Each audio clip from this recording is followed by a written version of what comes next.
열왕열왕 정치부 김민지 기자와 함께합니다. 첫 번째 주제 보겠습니다.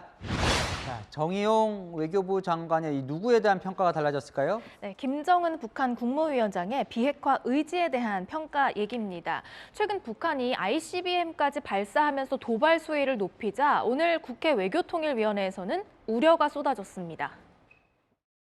비핵화 의지는 없고 핵 보유 의사가 확고하다. 그러한 의도가 있는 것으로 엿보입니다. 지금도 김정은이 비핵화 의지가 확고하다고 그리 믿고 계십니까? 지금은 상황이 완전히 달라졌기 때문에 그런 얘기를 할 수가 없죠.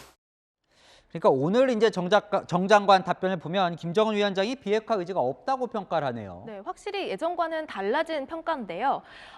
정 장관은 2018년 청와대 국가안보실장 시절에 대북 특사 자격으로 평양을 방문해서 김 위원장을 만나고 왔었는데요. 이후 줄곧 김 위원장의 비핵화 의지를 강조해 왔습니다. 김정은 위원장은 한반도의 완전한 비핵화에 대한 본인의 확고한 의지를 재확인하고 김정은 위원장이 분명히 약속을 했습니다. 저한테도 했고 우리 대통령께 더 확실하게 했습니다. 약속한 것은 지킬 거라고 봅니다.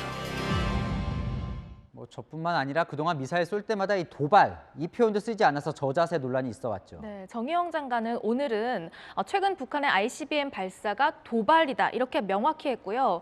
북한은 적이냐는 질문에도 그렇다고 답했습니다. 1년 만에 입장이 강경해진 거죠. 뭐 좀 달라졌다 해도 사실 지난 5년 동안 이 대화만 강조하다가 북한이 무기 개발할 시간만 벌어줬다 이런 평가도 있어요. 네, 정의용 장관은 문재인 정부의 대북 정책이 실패라는 데에는 동의하지 않았습니다.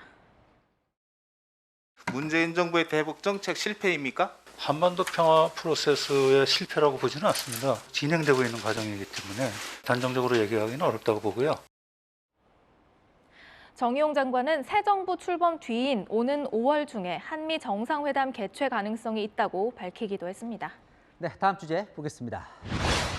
네, 성평등 대 압박 면접, 간만에 여야 국회 소식인가 보죠. 네, 오늘 민주당 여성위원회가요, 이번 대선을 평가하는 토론회를 열었는데 성평등 발언이 여러 차례 나왔습니다.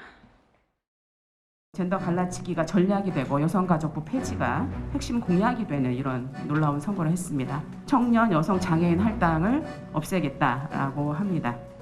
그래도 우리가 멈추지 않고 지금 젊은 여성들이 우리한테 더 힘을 모아주고 있고 함께하고 있기 때문에 더 경결하고 강력하게 이 부분을 막아낼 수 있지 않을까 이렇게. 토론회에 참석한 김은주 한국여성정치연구소장은 박지현이라는 상징적 인물을 통해 20대 청년 여성의 표결집이 나타났다며 박 위원장을 치켜 세우기도 했습니다. 민주당은 이번 지방선거에서 이제 여성 청년에게 30% 공천을 주겠다고 하죠. 그러니까 이 성평등 이슈를 계속 끌고 가려는 것 같아요. 네, 여성 표심에 어느 정도 통한다 이렇게 보는 것 같은데요. 일각에서는 이 역시 일종의 젠더 갈라치기 아니냐 이런 지적도 나옵니다. 한편 국민의힘은 출신도 지역도 따지지 않는 대변인 토론 배틀로 맞서고 있습니다.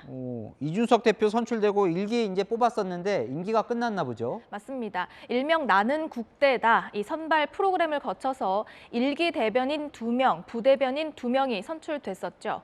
2기에는 만 18세부터 64세까지 다양한 연령층이 도전했는데요. 총 203명의 지원자 중에 76%가 2030이라고 합니다. 오늘 1차 심사를 통과한 100명이 압박 면접을 받았습니다. 임의로 저희가 누군가를 발탁하는 것이 아니라 출신이나 어떤 이력을 따지지 않고 정말 잘할 수 있는 사람들이 활동할 수 있는 공간을 만들어주신 것만큼 여야 모두 갈라치는 뺄셈 정치보다 모두를 아우르는 덧셈 정치를 하면 좋겠습니다. 무엇보다 이 국민들을 자꾸 표로만 보지 않았으면 좋겠습니다. 네, 열왕야랑이었습니다.